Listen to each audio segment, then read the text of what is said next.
और ये बड़ा भावुक है। जैसे तुम फील करना, ये तुम्हारी ज़िंदगी का परिवर्तन कर सकता है। और ये मैंने आपसे पहले सिर्फ एक बैच में बताया, खाकी बैच में। और खाकी बैच के बाद में आज तुम्हें बता रहा हूँ, शायद कुछ चीज़ें डिफ्रेंशिएट कर सकती हैं, कुछ चीज़ें वहाँ ना बताई हों। तो हुआ ऐसा, इंजीनियरिंग भी हो गई आपका, और साल था 2015। इंजीनियरिंग के बाद में भाई यही था, अपना तैयारी के लिए बोला गया कि जॉब करनी है या प्रिपरेशन करनी है। तो हमारे भैया नौकरी कर रहे थे, बहन जी हमारी तब तक शिक्षा मित्र थी, टीचर हुई नहीं थी। शादी तक वो शिक्षा मित्र ही रही, अपनी शादी के बाद वो टीचर हुई। और थोड़ा सा वेतन मिलता है शिक्षा मित्र को, तो उन्होंने सब घर पे ही खर्च। तो तैयारी का मन बन गया कि भाई ठीक है तैयारी करेंगे। अभी आओगे तुम में से कोई हमारे घर, तो मेरी शायद 12वीं के टाइम की डायरी रखी हुई है। तो वो अपना नाम पता कैसे लिखता था, मैं अपना नाम ऐसे लिखता था डायरी पे, ऐसे थोड़ी सी हनक नहीं आती है, कलेक्टर लिखते हैं। तो अपना नाम लिखता था आईपीएस नवीन शर्मा, हर जगह। तो ख्वाब था एक पाला हुआ। इतनी अखबारों की कटिंग मैंने की, अगर आप देखोगे उस समय के चुनावी मुद्दों से लेकर के, ऐसा नहीं था मुझे जीएस पढ़नी थी, मुझे पॉलिटिक्स में बड़ी रुचि थी। मैंने चुनावी मुद्दों से लेकर के हर चीज़ की फाइलों की कटिंग, मेरे पास हर चीज़ की कटिंग होती थी, चुनाव में कौन कहाँ हुआ, सदुआ भैया क्या कर रहे हैं चित्रकूट वाले, कौन सा गैंगस्टर कहाँ क्या कर रहा है, कौन कौन से गैंग है। वीडियोस देखी हमने खूब यूट्यूब अपने कॉलेज के टाइम पे, सब रिसर्च की किसका गैंग कहाँ तक है, किसके गैंग में कौन है। और अपना पढ़ाई करते थे बहुत बढ़िया। इंजीनियरिंग में अपने पास किताबें जीएस की रही, पढ़ते रहे, गाइडेंस लोगों से रहते रहे। दिल्ली चले गए फाइनली 2015 में, तो ये तैयारी करेंगे। और मैं, हमारे चाचा जी, हमारे परिवार में लोकेश, हमारे गांव से ही अरुण भाटी दोस्त है मेरे, तो हम 3-4 लोग गए तैयारी करने। एक हमारे गांव के भांजे थे, तो वो गए। अब होता क्या है कि हम लोग गए वहां पर आपका अगस्त में, लगभग जुलाई के एंड, अगस्त के शुरुआत में। तो हम रह रहे थे, अपना पढ़ाई हमने शुरू कर दी, कोचिंग सेंटर कोई ज्वाइन किया नहीं कि पहले किताबें पढ़ेंगे फिर उसके बाद में देखेंगे। और जिन कोचिंग सेंटर्स में हकीकत यह है कि शायद मैं तुम्हें पहली बार बता रहा हूँ कि दरअसल में घर में अगर ये कह के जाता कि मैं यूपीएससी की तैयारी करने जा रहे हैं, कुछ और पढ़ेंगे, हम नोबेल पढ़ेंगे, वहाँ पर हम उपन्यास पढ़ेंगे, तो उसके लिए कोई तैयार भी नहीं होता। तो जहाँ हमने एडमिशन लिया हमने क्लास नहीं की। हम गए, हमने किताबें ढूंढी बाजार में, और किताबें कभी एक पेज चलते चलते पढ़ लिया किसी का, और अपने बैग में किताब रखी एक, नॉवेल बहुत पढ़े, कहानियां बहुत पढ़ी, बहुत सारी पुस्तकें पढ़ी। दिन आया अगस्त के बाद में नवंबर का। नवंबर आया तो मतलब उस टाइम ये था कि भाई सीपीओ देना है तुमको। और सीपीओ मेरा 2016 क्वालिफाइड भी हुआ, 2015 एनटीपीसी मेरा क्वालिफाइड भी हुआ। और ऐसे बिगड़ तैयारी के दिए, कुछ ज़्यादा तैयारी से नहीं दिए, क्योंकि मैथ वैथ ठीक था अपने, रीजनिंग में कुछ करना होता ही नहीं है एसएससी की में। वो बस कॉमन सी की 10-15 दिन में सीख साख के बढ़िया प्रैक्टिस करके। और उस समय मतलब बड़ी आसान सी रीजनिंग आती थी, जीएस का भी एक अच्छा लेवल होता था, हालांकि एसएससी का हमें। बात आती है नवंबर 2015 की, हमारे पिताजी का एक्सीडेंट हो गया। और उनका एक्सीडेंट हुआ तो ये मतलब एक टर्न था जिंदगी। एक्सीडेंट होने के बाद में गांव में आना पड़ा, हमारे पिताजी के 17 फ्रैक्चर थे, हॉस्पिटल में रहे, मैं हॉस्पिटल में ही रहा लगातार। और वो गेहूं बोने का समय था, पिताजी हमारे किसान है, सारी जिम्मेदारी उनकी थी, चाचा के हिस्से की खेती भी वो करते थे। और आज हमारे पिताजी की उम्र लगभग अगर बात करें तो 68-69 साल है। और अगर मैं बहन भाई बताऊं तो हमारे 2 बहन भाई और थे। एक बहन हमारी हमारे घेर में ही ट्यूबवेल है, उसमें पानी में डूब करके वो मर गई थी, एक्सपायर हो गई। हम सबसे बड़ी थी, फोटो है उनका हमारे घर पे आज भी, कहते हैं वो होती सबसे सुंदर होती। एक भाई था हमारा जुड़वा, ठीक है, वो एक्सपायर हो गया। तो बहुत सारी चीज़ें हुई। और फाइनली ये हुआ कि हम आकर के वो खेत हमको बोने पड़े, क्योंकि पिताजी को मतलब लंबा रेस्ट बता दिया, यहाँ से हॉस्पिटलाइज करके फिर दूसरे हॉस्पिटल में रहना है, इतने दिन रहना है, 2 महीने का रेस्ट है उनका। मैंने कहा हम करेंगे। जब मैं गाँव में पहुंचा, तो मैंने गाँव में पहली बार ये सोचा कि पढ़ाना शुरू करूँ। 2015 की बात में। तो मैंने बच्चों को 10th 12th के जो बच्चे ट्यूशन पढ़ते थे, मैथ और साइंस के ट्यूशन सब पढ़ते हैं, इंग्लिश में पढ़ाता था, मैथ साइंस पढ़ाता था। गाँव में मतलब मल्टीवर्स टीचर चल जाता है, एक सब्जेक्ट पढ़ा सकता है। तो उसमें क्या हुआ कि हमारे गांव से बच्चे अलीगढ़ पढ़ने जाते थे, और अलीगढ़ में नकल बहुत होती है, यूपी में प्रसिद्ध है। हमारे गांव से लगभग हर साल 50-60-70 लड़के अलीगढ़ से 10वीं और 12वीं पास होते थे। तो पहली बार मैंने लोगों में ये प्रचारित किया कि आपको अलीगढ़ जाने की जरूरत नहीं है, मैं आपको पढ़ाऊंगा, है ना। और आप यहीं कहीं से लोकल स्कूल से फॉर्म भरो, कहीं अलीगढ़ जो 10-12-15 हज़ार रुपये आप देते हो देने की जरूरत नहीं है। फीस मैं 300 रुपये लेता था पर हेड एक बच्चे से। तो कहने की बात है, बच्चे मेरे पास पढ़ने लगे, उनको दिखा कि ये लड़का मेहनत करता है।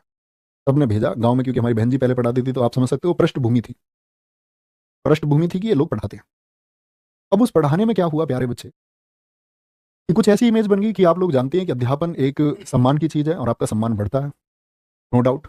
यही हमारे साथ हुआ, और यही चीज़ हमारे लिए नेगेटिव भी हुई। गाँव में एक पक्ष, मतलब अब वो चीज़ें पुरानी हो चुकी हैं, सॉल्व आउट हो चुकी हैं वो चीज़ें, पर मतलब एक बस ये सच्चाई के नाते है, किसी वैमनस्यता के नाते नहीं है। तो उन उन लोगों को ये चीज़ें खरी नहीं उतरी, तो उन लोगों ने बहुत सारी साजिशें की, प्लानिंग की, तो ऐसा नहीं होना चाहिए। और उसी प्लानिंग में क्या हुआ, वो ईर्ष्या बढ़ते बढ़ते इतनी बढ़ गई कि उसमें लोगों की बदतमीजी हमारे खिलाफ। और वो बदतमीजी ऐसे हुई कि मतलब घर के सामने किसी ने गाली दे दी, किसी ने कमेंट कर दिया किसी के ऊपर, हमारे पिताजी से कुछ। पिताजी हमारे बड़े दिलदार आदमी हैं, लेकिन उनको लगता था यार बालक है हमारे, अभी स्ट्रगल फेस चल रहा है सबका, सब कुछ भी। मुझे इतना टॉर्चर किया गया 6 महीने तक लगातार कि मैं किधर से निकल के भी जा रहा हूँ तो मेरे ऊपर मतलब ऐसे टिप्पणी की जा रही है, और उस टिप्पणी की मतलब सीमाएँ होती हैं, वो सीमाएँ पार होते, तो टिप्पणी मतलब बहुत ज़्यादा हो गई, और आप लोग समझ सकते हैं इस बात को, क्या बताऊँ? मतलब उस चीज़ से चीज़ें खत्म हो गई। एक दिन ये हुआ कि हमने ये तय किया कि हम अपनी पढ़ाई-वढ़ाई जो कुछ अपने सपने हैं सब कुछ छोड़ देंगे। हम पहले इस बदलाव के लिए लड़ेंगे कि आखिर ऐसा होता ही क्यों? क्यों किसी बढ़ते व्यक्ति को रोका जाता है? क्यों ईर्ष्या पैदा होती है? तो हम उस ईर्ष्या से टकराने के लिए खड़े हो गए, या तो हम खत्म होंगे या ईर्ष्या। उसमें बहुत कुछ हुआ, बहुत सारे फर्जी मुकदमे लिखे गए, बहुत सारे सही मुकदमे लिखे गए, और मतलब चीज़ें ऐसी ही चलती रही। फिर हम पिस्टल लगा के इधर से उधर, फरारी जैसे हालात रहे। मतलब वो एक मतलब हद से ज़्यादा टॉर्चर किसी को कर देना, तो टॉर्चर जैसे हालात मेरे हो गए, और कई बार मन करता है यार जीवन में कुछ है नहीं, एक-एक दिन तक सोना नहीं। फिर ये चीज़ें सॉल्व आउट हुई आपका 2018 में आकर के। हमारे भैया हमेशा से ये सोचते रहे, भई कुछ करना है, सीधे थे। बोले लोगों का काम है तुम ये करो, अपनी तरक्की पे ध्यान दो। तो इन सब चीज़ों को सॉल्व होने में 3 से 4-5 साल का जो गोल्डन पीरियड था अपनी पढ़ाई का वो खत्म हो गया। जो सिलेक्शन था अपना टीपीओ एनटीपीसी वो किसी काम नहीं आए क्योंकि मुकदमे लग चुके थे, कोई अर्थ उनका नहीं रहा। और फिर अगर हम बात करें प्यारे बच्चे, 2018 में हम गए, तब मैं एकांत रहा हूँ 1 साल एक कमरे में बंद होकर के, एक मानसिक दबाव जैसे हालात में, और मैं हद से ज़्यादा पढ़ा। आप बोलते हैं ना 6 घंटे 4 घंटे। मेरे दोस्त है मेरे साथ मंजीत भाटी, मेरे सबसे करीब मित्रों में से, मैं 7 दिन लगातार भी जागा, 7 दिन लगातार। इसको कोई विश्वास नहीं करता, एक वो व्यक्ति है मेरे साथ जो है। तो कहने का मतलब ये है, ज़िंदगी में बहुत सारी चीज़ें आती है और हमने देखा है इस चीज़ में नुकसान भी होता है, लेकिन परिवर्तन के लिए बहुत सारी चीज़ें करनी पड़ती हैं। जब आपका अंत होने वाला हो तब आपको अपने रिवाइवल के लिए, जीवन के लिए सब कुछ करना पड़ता है। और मेरा मानना ये है, इन सारी चीज़ों के निष्कर्ष मैं आप लोगों के आस-पास क्या पहुँचाऊँ कि आप मेरे छोटे भाई-बहन हैं, तो निष्कर्ष ये है कि आप मतलब ऐसी चीज़ों से बचना, बहुत दूर रहना। जब आप सफलता की तरफ बढ़ रहे हो ना, तो आप लोगों के सामने हाथ जोड़ के रखना, नहीं तो आपको पूरी ज़िंदगी मलाल रहेगा कि आप ये कर पाते। और फिर सारी परिभाषा, सारी इस चीज़ का शायद जब लग रहा था जीवन में कोई अर्थ है नहीं, दिल्ली थे, भैया ने बोला कुछ करना, तो प्लान बनाया, 20 स्टूल खरीदे और कोचिंग सेंटर अपना शुरू किया। हालात ऐसे थे मुकदमे के चलते हुए कि एक इन्वर्टर तक हम नहीं खरीद सकते थे कोचिंग सेंटर के लिए, कि भाई लाइट रहेगी, अंधेरा रहेगा, सर्दियों के समय पे कैसे पढ़ाएँगे? पहले तो गाँव में शुरू किया, थोड़ा-सा उजाला निकला तब पढ़ाना शुरू किया। 20 बच्चों से शुरुआत की, नहर पर पहुँचे, दम लगाया, बच्चों से बोला पूरे दिन घर जाने की ज़रूरत नहीं है, खाना लेके आओ, तुम्हारा भाई तुम्हें पढ़ाएगा। पूरी रात क्लास चल रही है, गद्दे बच्चों के लिए खरीदे, सब अपने घर से लेकर के आए। हॉर्न में ऐसा रोड की आवाज़ पे पढ़ाना शुरू किया, और उस गले में जो चीज़ें दिक्कत आई वो तभी से आई। नॉन स्टॉप पढ़ाया। दिल्ली पुलिस का बैच था जब पिछले वाला 2020 का, और मैंने ऐसे ही प्रॉमिस कर दिया कि 6 से 12 बजे तक मैं तुम्हें पढ़ाऊँगा। गर्मियों के टाइम पे, लॉकडाउन का समय था, ना पंखे, गाँव में जंगल में बाग था, अस्तौली गाँव हमारे पास, तो वहाँ एक स्कूल था, ना तो वहाँ इलेक्ट्रिसिटी की कोई सप्लाई, इतनी दूर जंगल में कहाँ ही सप्लाई होगी, ना पंखे ना कुछ। बच्चे तर पसीने में, मैं तर, लेकिन लगातार हम 6 घंटे पढ़े, और सारे बच्चे वो लगभग बेहतरीन माइंडसेट के बच्चे हैं। मैं आज देख पाता हूँ सबको, शायद एक जागरूक नागरिक भी हैं, जो ऑफलाइन स्टूडेंट। फिर उसके बाद नहर पर आए, नहर पर आने के बाद में फिर ज़िंदगी सँवारने का काम अंकित भैया ने किया।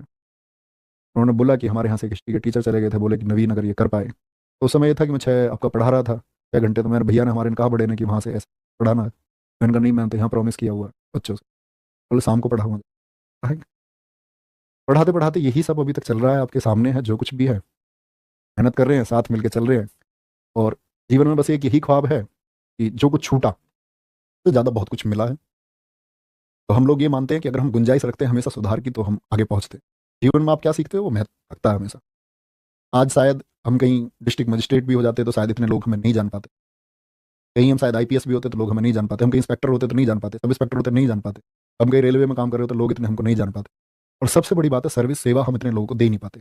एक डिस्ट्रिक्ट मजिस्ट्रेट चंद लोगों को सेवा दे पाता है अपने पूरे जीवन काल में। एक आईपीएस चंद लोगों के लिए सही काम कर पाता है। एक सब इंस्पेक्टर ना के बराबर लोगों के लिए सही काम कर पाता है अपनी ज़िंदगी में, राजनीतिक दबाव के चलते। लेकिन मुझको लगता है कि हम लोग जो काम कर रहे हैं, पर कोई ना तो कभी दबाव बना सकता है, और हम हज़ारों घरों की ज़िंदगी